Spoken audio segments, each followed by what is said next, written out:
Saudara tahu, rahasia hidup dengan Tuhan tuh sangat indah. Kita nggak perlu capek-capek, saudara. Karena kita tahu benar bahwa Dia ahli di dalam menyelesaikan masalah. Nah, seringkali yang membuat kita tidak mengalami janji Tuhan, kekuatan Tuhan, karena kita pakai cara sendiri. Selama saudara pakai cara, kekuatan, kemampuan, kepintaran saudara akan lelah. Saudara akan stres. Saudara akan depresi. Iya.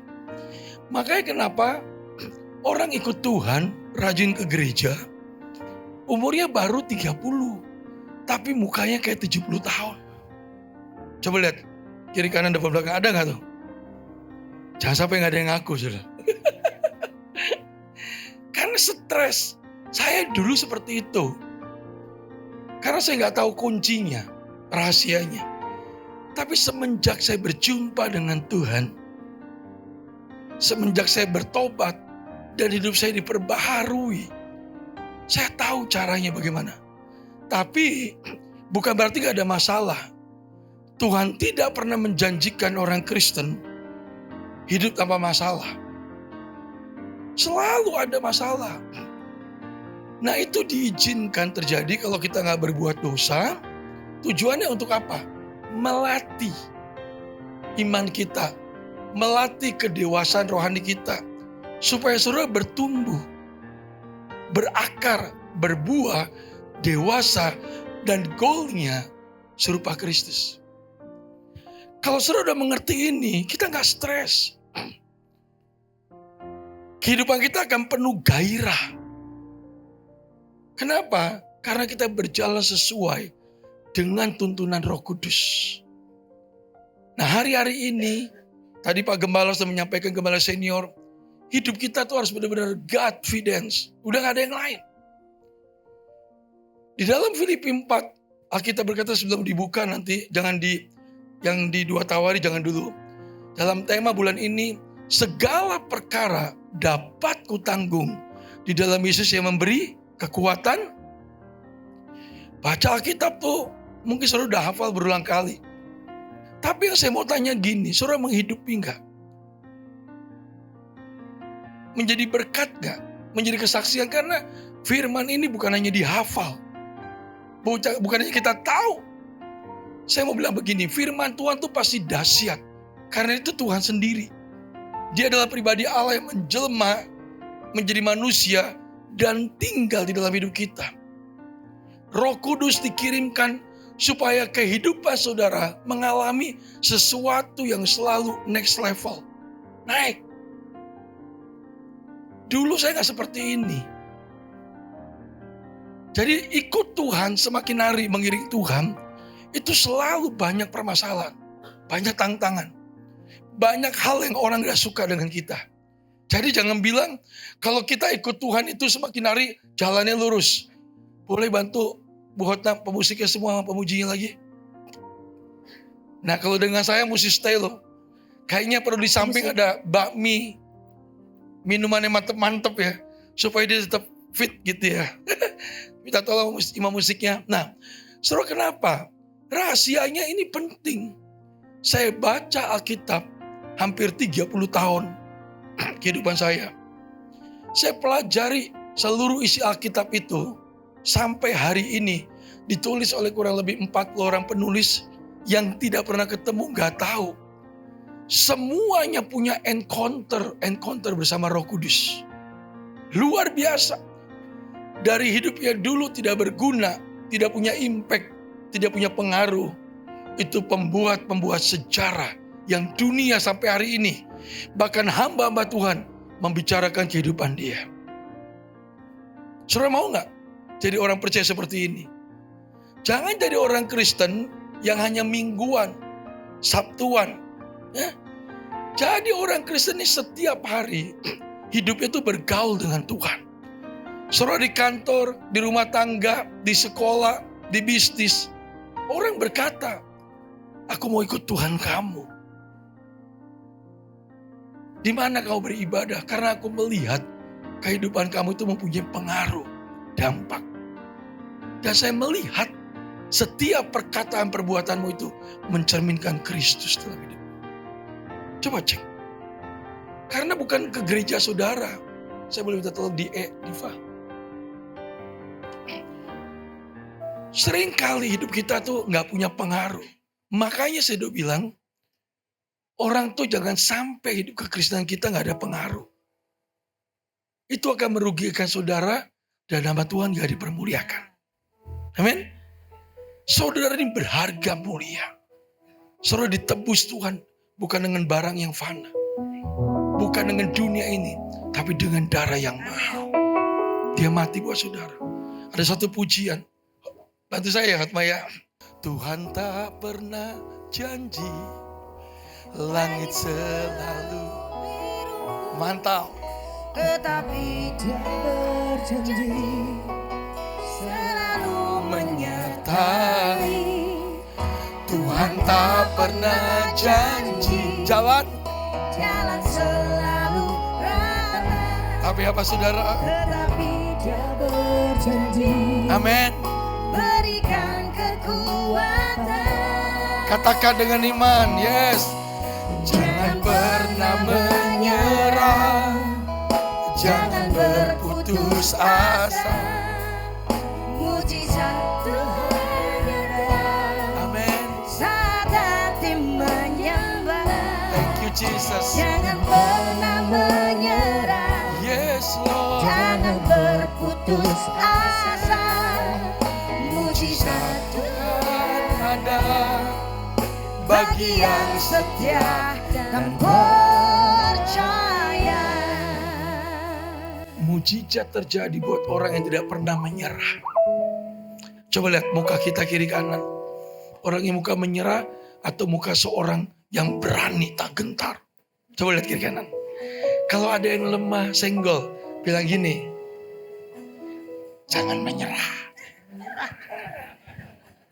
Jangan jadi pecundang. Jadi pemenang. Maju terus. Ya, ketawa ya. Saudara, ini yang Tuhan janjikan. Saya nih ngalami proses sampai hari ini. Suara saya ini divonis oleh dokter belum lama. Saya pikir Pak Roni aja pernah hilang suaranya. Dioperasi. Bapak rohani kita suaranya serak-serak dahsyat. Tapi dia berdoa, dia berkhotbah. Orang mengalami kesembuhan, kelepasan, mujizat dan lawatan Tuhan. Amin. Saya juga gak mau menyerah. Dokter berkata, pekerjaanmu apa Pak? Dia nanya saya lagi. Belum tahu, saya tumpang tangan itu dokter. Ya pekerjaan saya banyak ngomong. Pekerjaan kamu main keyboard terus. Paulus bilang ini hamba Tuhan antik juga nih.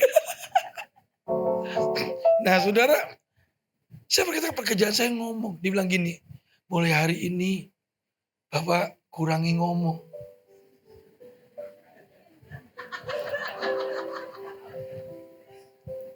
Saya tadi mulai ledekin, boleh? Tapi kamu kasih saya deposit ya. Orang pekerjaan saya justru dari ngomong. Dikasih kepercayaan. Saya tahu. Belum lama istri saya kena juga diproses. 2 tahun yang lalu dia dioperasi karena dia ada gula diabetes. Matanya dua-duanya dioperasi. Dan gak lama kemudian setahun yang lalu retinanya lepas. Dokternya sempat putus asa di Bali ini. Dia bingung. Suatu saat, kok bisa kayak gini ya? Loh, kamu bingung apalagi saya lebih bingung. Orang saya yang minta tolong kamu. Belum lama baru dioperasi seminggu yang lalu. Pikiran saya orang kalau dioperasi itu langsung setelah itu bisa melihat.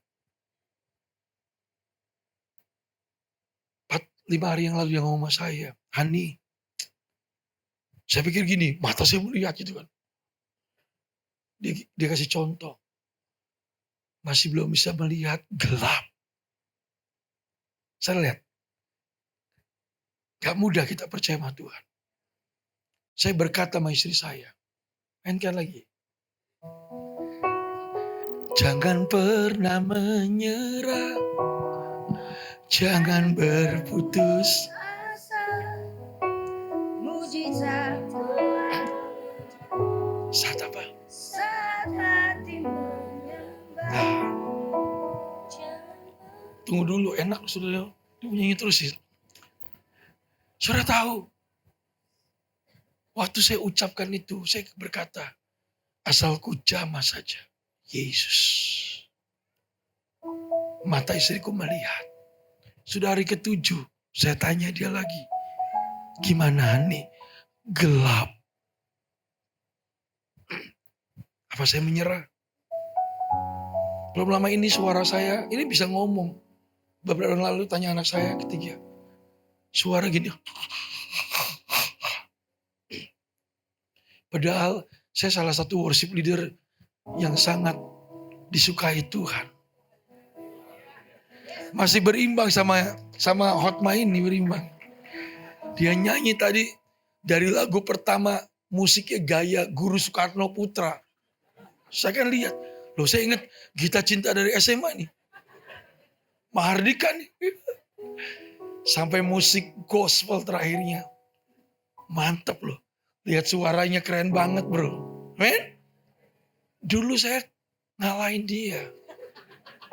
Sekarang saya lebih ngalahin lagi. Men, ampun nih saya. Kayaknya boleh duduk dan bilang gini, aku ini capek. Nanti setelah ini kita makan, men. Ya, tapi musiknya di sini aja nggak apa-apa ya. Kita makan nanti, makan masing-masing. Andre bayarin. Kita lihat di dalam saya hanya buka satu ayat saja lah. Ya, kita baca sama-sama semuanya, setuju? Tadi khotbah yang ibadah keempat sama kelima saya buat beda karena Tuhan taruh impresi yang beda. Dan saya percaya dalam waktu yang singkat, cuma satu yang dia butuh. Buka hatimu. Mengakui rendah hati Tuhan. Aku perlu Engkau. Roh Kudus. Dia akan jamah saudara. Dia akan sembuhkan. Dia akan berikan kemenangan. Supaya saudara mempunyai kunci. Bahwa hidup orang Kristen tidak ada namanya kalah. Apalagi pecundang. Kita adalah orang pemenang. Kita punya mental kerajaan. Bukan mental pengemis. Bukan mental minta-minta. Bukan mental yang gampang putus asa. Karena Roh Kudus firman yang ada dalam diri kita. 2 Tawari 20 kita baca. Nanti bantu saya sama-sama baca ya, saya mengurangi bicara. 2 Tawari 20 ayat yang ke-1 sampai 19. Saya minta tolong yang pria baca ayat yang ke-1, yang kaum wanita baca ayat yang kedua. Saya akan berikan tema dalam firman Tuhan. Kunci kemenangan dan kekuatan dari Raja Yosafat. Jadi semua itu kita harus punya kunci. Saudara mau masuk rumah, saudara mau buka apapun juga kalau saudara nggak ada kunci, nggak bisa. Saudara perlu punya kunci. Dan kunci ini dia sudah berikan kepada kita. Alkitab berkata, di atas batu karang ini aku akan mendirikan jemaatku. Dan aku akan memberikan, Allah mau tidak akan bisa menguasai dan mengalahkannya. Dan aku akan berikan engkau kunci kerajaan surga. Kalau dia sudah buka, tidak ada yang bisa tutup. Kalau dia tutup, tidak ada yang bisa buka. Amin. Jadi jangan takut. Apapun semuanya. Nanti saya akan kasih contoh banyak tentang bagi kedahsyatan Tuhan. Tapi bukan itu ukurannya. Yuk kita baca, saya minta yang pria ayat 1. Yang wanita yang kedua, terus bergantian. Dimulai dari yang pertama. Ya tadi pria dulu 1, 2, 3.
Terus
cukup waktu nanti pas habis langsung selesai itu.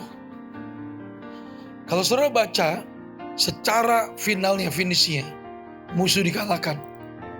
Dan yang melawan itu bukannya Raja Yosafat dengan pasukannya. Tapi musuh sesama musuh. 3 bangsa itu berantem sendiri. Bunuh-membunuh. Dan Yosafat dengan seluruh penduduknya raja mengambil jarak. Nah kita lihat ada beberapa hal yang saya akan sampaikan dengan cepat. Saudara, apa rahasia daripada Raja Yosafat ini? Dia diserang 3 bangsa. Mengalami yang benar-benar begitu menakutkan. Dia berkata sendiri, dia mengalami ketakutan. Jadi wajar kalau kita menghadapi satu masalah bertubi-tubi menimpa kita. Atau menghadapi musuh yang lebih besar, itu wajar. Tapi saudara percaya bahwa Tuhan tidak pernah tinggalkan kita. Waktu kita menghadapi masalah, apa yang harus kita lakukan?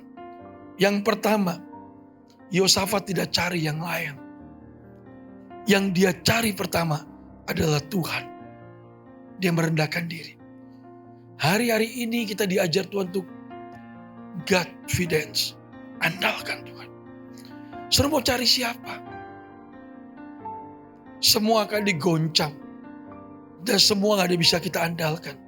Saat itu Yosafat cuma cari Tuhan. Dia tahu. Dia cari Tuhan. Dia sepakat bersama-sama. Dia mencari Tuhan. Dia merendahkan diri. Dia bertobat. Dia berdoa sama Tuhan. Dia mengakui ketidakmampuannya. Karena dia tahu. Kalau bukan Tuhan yang menolong hidupnya. Dia tidak akan bisa keluar dari musuh yang mau membinasakan dia. Nah, Alkitab berkata di dalam 2 Tawarikh 20 ini. Waktu dia merendahkan diri, dia berdoa berbalik. Dia mengingatkan janji Tuhan. Alkitab berkata apa yang terjadi. Kalau orang cari Tuhan, pasti Tuhan akan menjawab. Pasti Tuhan akan mendengar. Dan pasti Tuhan akan turun tangan. Dulu, saya ini tipe orang yang mengandalkan kekuatannya sendiri. Orang yang gak pernah belajar untuk percaya sama Tuhan. Percaya pada diri sendiri. Apalagi kalau kita punya kelebihan, punya koneksi, punya kemampuan, punya segala macam lah. Surah Alkitab berkata, orang yang seperti itu cepat atau lambat, hidup dia akan depresi, dia akan stres, surah akan putus asa. Di dalam Yeremia pasal yang ke-29 ayat 23-24, dia berkata gini, janganlah orang kaya mengandalkan kekayaannya, janganlah orang bijak mengandalkan kebijakannya. Janganlah orang yang kuat mengandalkan kekuatannya, tapi hendaklah orang mengandalkan Tuhan dalam hidupnya. Yeremia 17 berkata gini, terkutuklah orang yang mengandalkan manusia, tapi diberkatilah orang yang mengandalkan Tuhan. Hari-hari ini tidak ada yang bisa suruh andalkan. Ibrani 12 sedang digenapi ayat 26-28. Semua akan digoncang. Seluruh kerajaan, seluruh bisnismen akan digoncang. Semuanya, kekuatan-kekuatan dunia sedang digoncang. Kalau saudara dengar berita hari-hari ini, disampaikan sangat menakutkan. Benar, saudara akan lihat nanti Israel akan diserang habis-habisan oleh negara yang satu ini. Akan dihancurkan. Ini tanda Alkitab berkata akan terjadi peperangan gempa bumi. Di mana-mana. Di negara-negara berkembang, negara maju, di Cina, di Amerika, di mana? Banjir, gempa bumi, udah gak bisa lagi dihalangi. Apakah bukan negara hebat, superpower? Kita lihat di berita semuanya, kejahatan, begitu luar biasa, politik, pemerintahan, pembunuhan, sudah gak bisa dibendung lagi. Alkitab berkata semakin hari, udah semakin jahat. Sama seperti yang Yosafat alami. Tapi Alkitab berkata, kita punya pengharapan. Kita punya janji. Kita punya Tuhan yang tidak pernah meninggalkan kita. Di dalam Mazmur 121 berkata begini ayat 1-6. Dia tidak pernah tertidur. Dia tidak pernah terlelap. Dia menjaga kita sepanjang hidup kita. Dan sampai kita bersama-sama berjumpa dengan Tuhan. Ini janjinya. Nah, hari-hari ini jangan andalkan yang lain. Nah, waktu orang cari Tuhan, Tuhan dengar. Tuhan menjawab doa saudara. Cuma ada 3. Kalau saudara berdoa. Kalau saudara berdoa mencari Tuhan, pasti saudara dijawab. Tuhan dengar. Yang pertama dia akan berkata apa? Ya. Yang kedua dia berkata apa? Tunggu. Yang ketiga dia berkata tidak. Jangan paksa Tuhan. Saya udah waktu udah habis. Tapi Alkitab menulis. Waktu dia berdoa merendahkan diri, firman Tuhan berkata, saat itu Tuhan berbicara kepada seseorang yang namanya Yahasiel. Tiba-tiba dia dihinggapi kuasa Roh Kudus. Dia menyampaikan, dia membangkitkan, dan dia memberikan satu firman kepada Raja Yosafat dan seluruh penduduknya. Jangan takut, percaya kepada hamba-hamba Tuhan, percaya kepada Tuhan. Karena Tuhan tidak pernah tinggalkan kita dan janjinya dia akan genapi buat orang-orang yang hidupnya sesuai dengan firman-Nya. Hari ini gak perlu takut. Dulu saya takut mati. Saya takut dengan orang-orang yang punya pengaruh. Saya takut dengan segala macam intimidasi dakwaan. Sekarang enggak. Karena buat saya begini. Yesus yang hidup, yang telah bangkit, yang dikirimkan Roh Kudus dan firman-Nya tinggal dalam hidup saya. Enggak membuat saya takut. Paulus berkata begini, bagiku hidup hanya untuk Kristus dan mati adalah. Lihat, waktu sudah habis ini. Jadi saya mengatur nanti perjamuannya di saya ini aja. Hari-hari ini apa masalah saudara? Apa yang saudara andalkan?